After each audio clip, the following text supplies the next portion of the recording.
النبي صلى الله عليه وسلم كان يبكي. الله سبحانه وتعالى يقول لجبريل: يا جبريل، سل محمدا ما يبكيك، وهو العليم الخبير. قال جبريل: الله يسألك ما يبكيك. فقال سيدنا محمد: من لأمتي من بعدي يا جبريل؟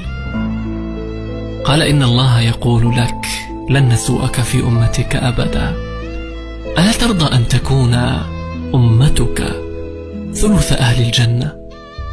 فوقف خطيبا، النبي صلى الله عليه وسلم وقف خطيبا وقال: ألا تحبون أن تكونوا ربع أهل الجنة؟ فكبر الصحابة.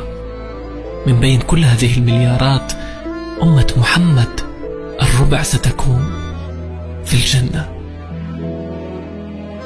قال: ألا تحبون أن تكونوا ثلث أهل الجنة؟ فكبر الصحابة. قال: ألا تحبون أن تكونوا شطر أهل الجنة النصف؟ فكبر الصحابة.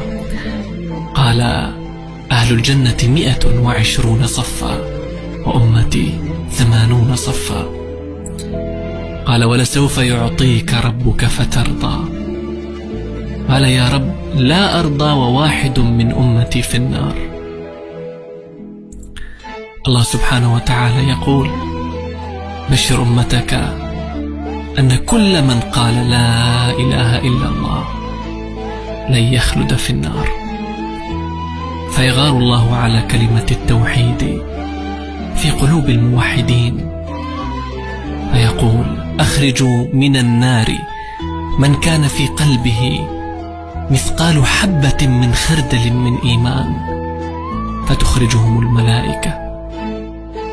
ثم يقول: أخرجوا من النار من كان في قلبه مثقال حبة أو ذرة من إيمان، فيخرجون.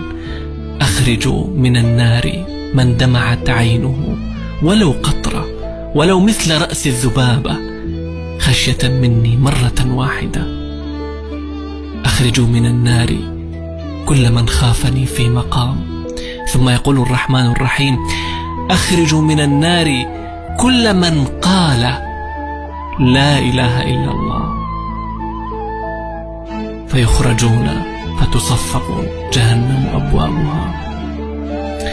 عندئذ ربما يود الذين كفروا لو كانوا مسلمين. هنا يندم الكافر ويقول: لو قلت لا إله إلا الله